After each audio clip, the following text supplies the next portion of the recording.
nou by deel 8, lesing die 3de van die 4de, en ons gaan aan met die meetsnoer, die boek van herinnering. Jy sal nou nie weet wat 'n meetsnoer is, omdat jy nie gister hier was nie, maar ek kan nou nie weer oor alles praat nie, ek gaan aan. En baie belangrik, die 4de druk. Daar is 'n hele paar duisend eerste druk, tweede en derde druk uit, ons moes dit doen.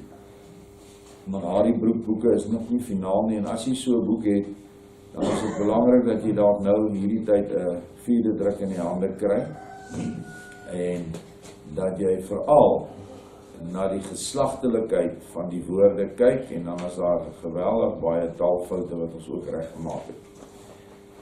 Onthou, die skrif sê dat die eindtyd, ons verlosser se koms, ek sit na Suid-Afrika, se dae sal wees soos die dae van Noag. Dit staan in Matteus 24:37. En net soos die dae van Noag was, so sal ook die koms van die seun van die Adam wees. Nou, dat die koms van Yeshua in die eindtyd na Suid-Afrika sal wees, of in Suid-Afrika, het ons talle kere, het ons dit herhaal en herhaal. Dit staan baie die duidelikste sekerlik in Henoch 77 vers 1, dat die Allerhoogste sal neerdal in die suidelike kwartier. En dan sê Jesaja 18 dit, en Sefanja 3 sê dit, en dan al die ander interpretasies wat jy dan kan maak uit daardie twee gedeeltes. So, wat sal die eindtyd kenmerk? Die dae van Noag sal die tydperk kenmerk. Nou ja, ons weet almal, ons sê ja, in die dae van Noag, toe hulle getrou het en die huwelik uitgegee het en alles wat daar staan. Maar die dae is belangrik. Dit is wat ons na moet kyk. Nou ook staan hierdie vers op 'n interessante syferwaarde, naamlik 24x37. Ons het op 'n stadium vir sekerlik 'n jaar of 2 net na syferwaardes in die boek van herinnering gekyk. Ek nou goed gedink om dit net vir julle te wys. 888, wat duidelik verband hou met Yeshua. As ons dus na die dae van Noag gaan kyk, sien ons die volgende. Nou 888, ons weet nou wat 777 is. Interessant dat op 777 staan dat Gideon het 300 man uitgekies wat die stryd aan die einde sal doen. Dit is die 7de boek, die 7de hoofstuk en die 7de vers. Vers 666 is interessant, ook nogal iets mooi, en dit sê dat met 7 ramshorings het 7 priesters het hulle 7 maal om die stad geloop, Jerigo. Dit is die 6de boek, die 6de hoofstuk, die 6de vers. Die goed is nie sommer net daar ingesit nie. En 888, ek kan nie eens dink of ek ooit gaan kyk wat staan nou op die hele kan bietjie uitwerk en gaan kyk. Maar 888 is die nuwe begin 3 maal. Yeshua is ons 8. 8 is ook oneindig. As jy die syfer 8 op sy rug lê plat, dan is dit hoe jy oneindig skryf. En dit was nou ook vir ons iets interessant net op die plek. Dit sal wees soos in die dae van Noag. Eerstens, dat die tyd vanaf die eerste Adam tot die vloed, moet ons nou gaan kyk, want ons moet nou in die dae van Noag gaan kyk. Nou volgens alle geskiedkundiges, en onder andere 'n wetenskaplike vir wie ek baie respek het, en dit is Newton. Wat is Newton se voornaam? Isaac Newton. Het hy ook hierdie dinge uitgewerk, en hy het 'n baie interessante gevolgtrekkings gemaak uit die boek Daniel. Julle kan gerus die boek gaan lees wat Isaac Newton geskryf het, en hy het die Messias aanvaar. As iemand nou vir my sê, ek is nou weer besig om my Jood te verheerlik. Ook was Noag 600 jaar oud toe die vloed begin het. Ek kan dit in Genesis 7:11 kry. Noag het verder nog 350 jaar gelewe na die vloed. As syfers wat 'n mens moet na kyk, Noag se lewe 350, Henoch se lewe is ook vir ons belangrik. Hy gee ook vir ons iets aan, hy het nog 365 jaar geleef.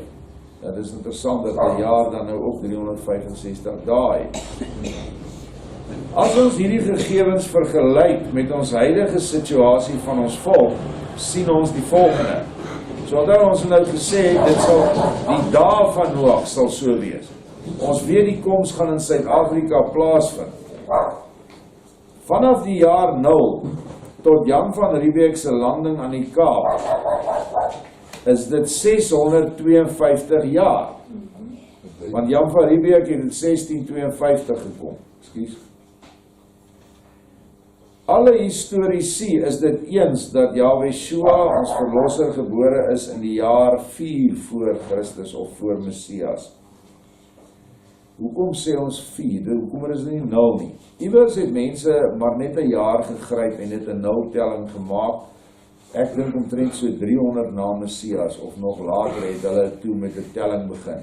Die Gregoriaanse kalender wat ons vandag gebruik, wat deur Paus Gregory daar gestel is.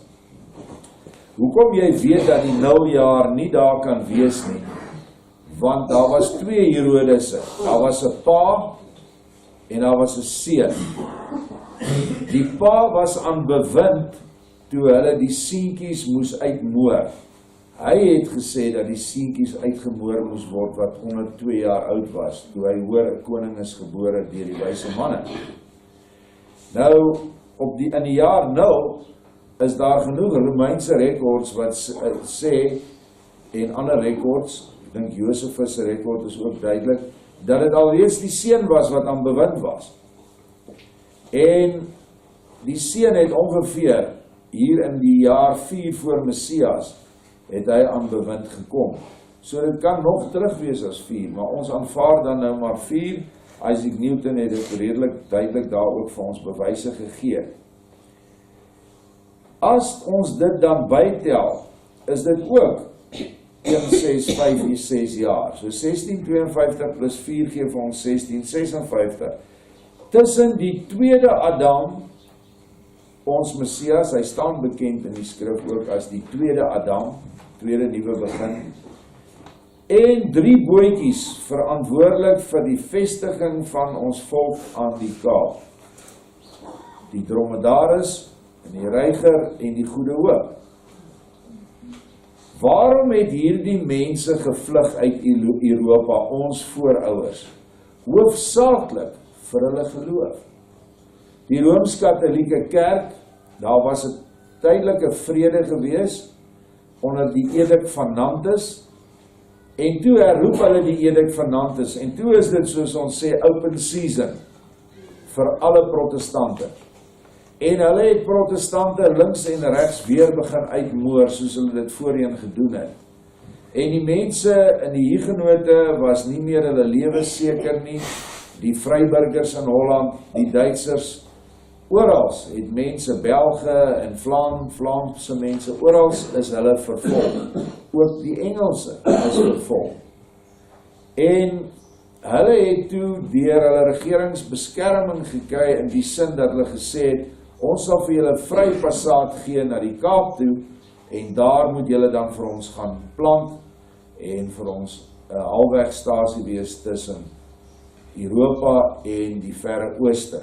En hierdie maatskappy, die VOK, of die Hollands Oos-Indiese Kompanie, HOIK, in Afrikaans, Hollands, hulle het dan die mense gebring. Dit is baie interessant, dat Jan van Riebeeck, die eerste setelaars, het voet in die boot gesit, in Holland, nou weet nie watter hawe, Amsterdam of Rotterdam of watter hawe nie, op 16 Desember, van die jaar 1651, sonder dat hulle ooit geweet het, dat daardie ook 'n belangrike volksdag sou word, naamlik die dag, waar ons volk eintlik weer 'n herplanting sou kry by Bloedrivier, 16 Desember.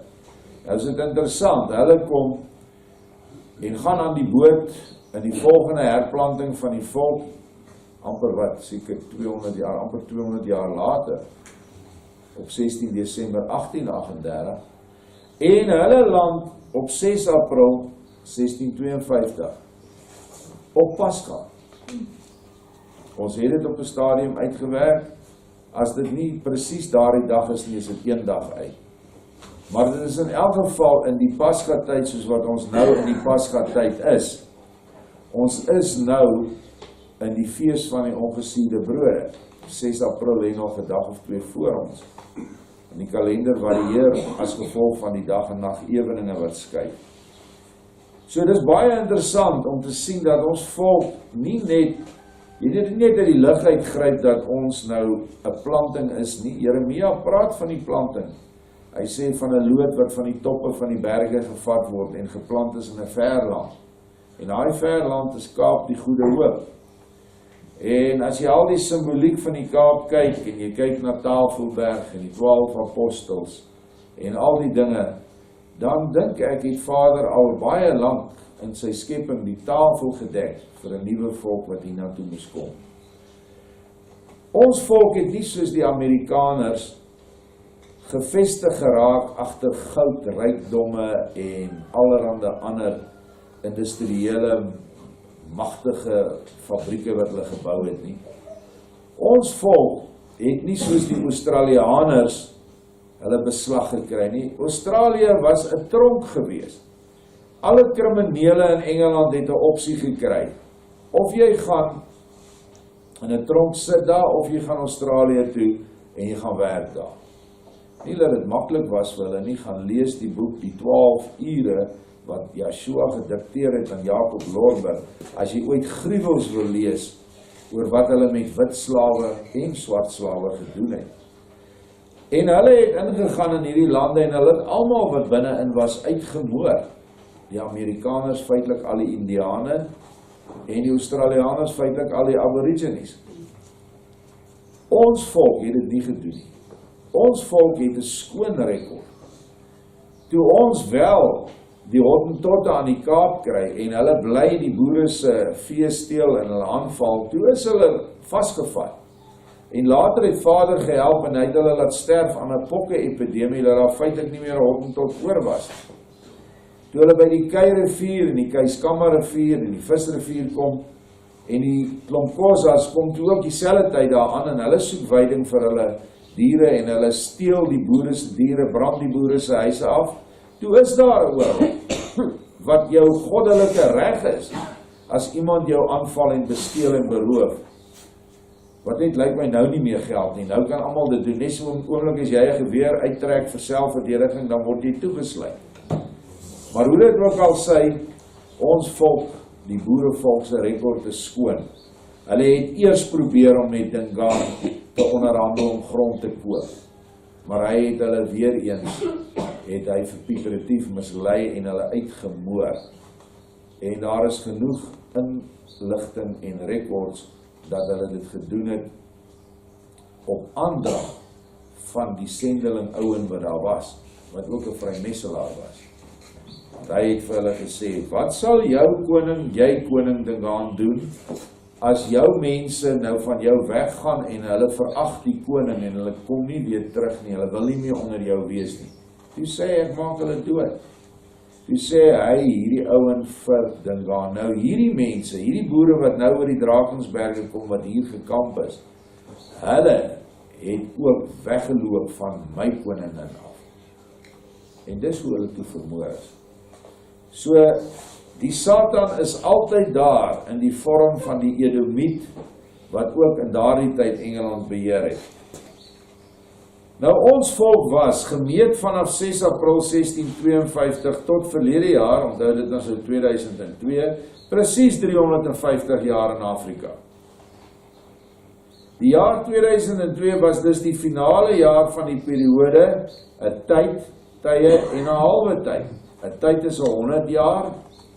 Jy kan tye ook te 50 vat, maar ons vat dit as 100 is ook reg. 250. Ook kan dit gesien word as 7 tye van 50 jaar, oftewel 7 jubileums, wat ook vir ons 'n eenheid wys. 7 is altyd 'n finale syfer ge-7, bevestig met 'n onverbreekbare eed. Dit is die tyd wat die volk in 2002 in Suid-Afrika was. Let wel die boerevolk, niks te doen met al die ander mense nie. Niks te doen met die Afrikaner nie, niks te doen met die nuwe Suid-Afrikaner of die reënboognasie nie. Dit het te doen met daardie volk wat gekom het om te boer. Vergelyk dit ook met Josef, wat in Egipte was. Onthou julle, hulle het hom verkoop. Hulle het hom daar in 'n gat gegooi en toe sy verkoop deur die Ismaeliete in Egipte om vir sy broers die koring of die rou brood te voorsien gedurende die 7 maar jare toe die wêreldskaarste hulle gedwing het om na Egipte te gaan vir brood. Daar's baie analogieë in die skrif met ons volk. Waar het hierdie ding van Josef plaasgevind? In Afrika. Waar het Josef heen gegaan om vir sy broers brood, fisiese brood te kon gee? Daar was geen ander brood in die hele wêreld op daai stadium nie, behalwe in Josef en Farao se skure. Wat is koring? Dit is die rou produk van brood. Wat sal ons sê is in ons biblioteek hier baie brood, baie koring, waarvan brood gemaak is in ons taal. Brood is die woord. So as jy die woorde van Yeshua wil hê, dan moet jy na hierdie plek toe kom, hier na die plaas toe, na die drukkery toe, of na ons webwerf toe. So in daardie opsig vervul ons ook hierdie profesie. En dit was al so in 2002, die boek van herinnering was net klaar, en ons het basies net begin met die Jacob Lorber se nuwe Openbaring boeke. Dit is verder logies om te redeneer dat die 350ste jaar van ons volk se geskiedenis ook sal korreleer met die 6000ste jaar wat die einde van die sataniese bestel aandui en die begin van die nuwe tussentyd of verdrukkingstyd voor die millennium. Hoekom sê ek so? Reg deur die skrif en veral in die profeseë vind ons dat die oprigting van die berg van Sion, ook genoem die huis van Sion, die begin van die ewige bestel sal wees wat die eerste fase van 'n verdrukkingstyd, dan 1000 jaar en daarna 'n oneindige komponent sal hê. Omdat ons alreeds bewys het dat dit in Suid-Afrika sal gebeur, kan ons dus so 'n aanname maak. Ons sal egter verder aansien dat daar nog bewyse is om ons aanname te staaf. Dink u dat die boosheid van hierdie ANC-regime se president teen ons volk beplan, omdat ek het julle gister daarvan vertel, wat het hy gesê? Kill them. Nie deur die koning van Babel self geïnisieer word nie. Natuurlik sal hy niks doen behalwe dit wat die CIA hom voorskryf nie. Hy en Bekkie is dus maar net 'n handlanger van die magtige wêreldheerser. Nou dit is so dat Amerika die grootste koninkryk in die wêreld is, en ek glo dat as ons na Babylon kyk, sal sy sleutel vir al die politiese en finansiële sleutel maar in Amerika wees. En hy sal niks gedoen het in hierdie land sonder die Amerikaanse toestemming en sonder die Engelse toestemming.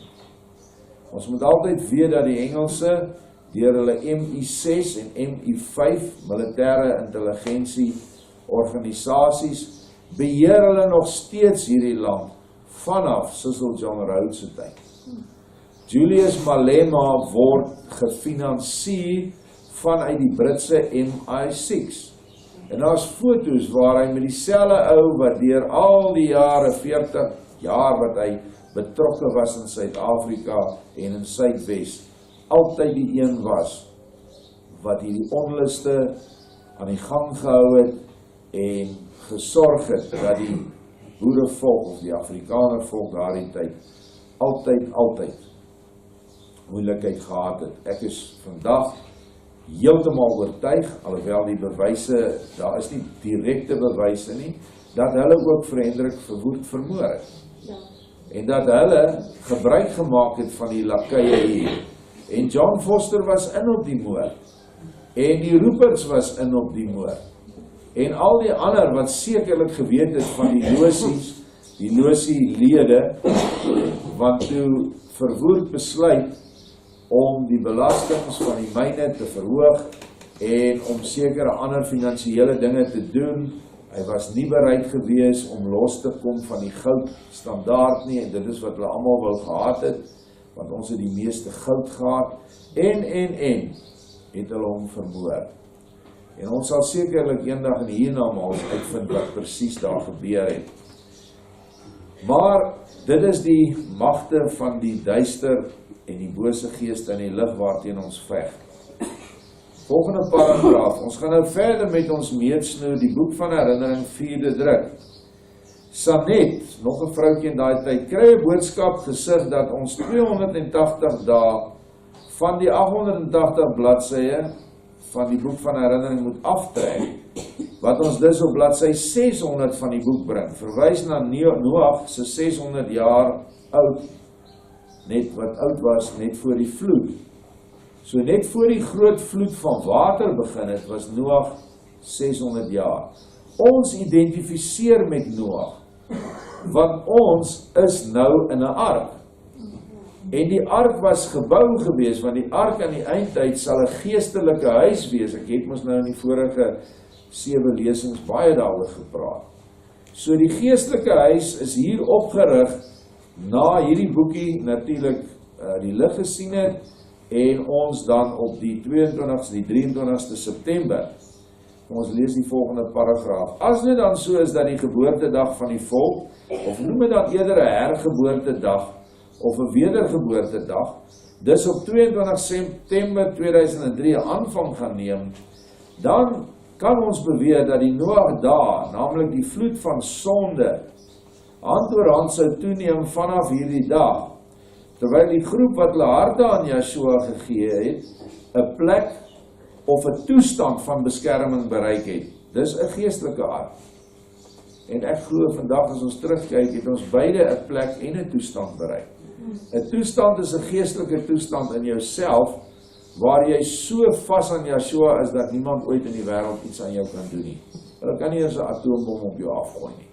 Geen tsunami, geen aardbewing, niks sal jou kan raak nie, want jy sal net deur Vader gehelp word.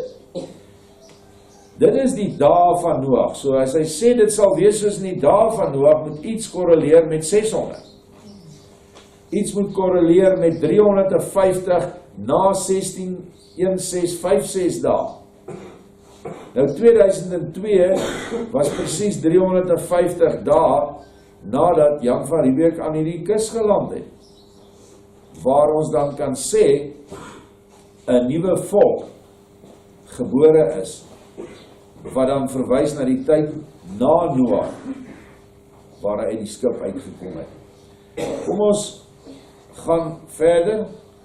Jesaja 14 vers 32, wat op hierdie bladsy staan, vir die mense wat nie gister nou hier was nie, gister het ons gesien op bladsy 82, want 82 was die draagtydperk van 'n vrou, en Vader het gesê ons moet die boek as 'n meetsnoer gebruik, en daar het ons wonderlike verse gekry in die boek van die opregte, oor Paltit, die dogter van Lot, wat dan 'n teebeeld sal wees, om vir die arm volk brood te voorsien. Het gaan oor brood. En hierdie hele pad wat ons nou hier bespreek en terugkyk, gaan hoofsaaklik oor brood, geestelike brood. Vers 32 van Jesaja 14 op daardie bladsy 600 van die meetsnoer, wat sal hulle dan die boodskappers van die nasie antwoord? En hier is die antwoord, dat Jahwe Sion gegrondves het, en dat die ellendiges van sy volk in haar sal skuil. Jesaja 1 praat van Dogter van Sion, 'n skermpie in 'n wingerd, 'n ellendige klomp mense. Is dit nie, as ons nou mense van buite af moet hier inkom, sal hulle ons as ellendig beskryf? Want ons bly in hout huisies. Ons het nie aansien in die wêreld nie.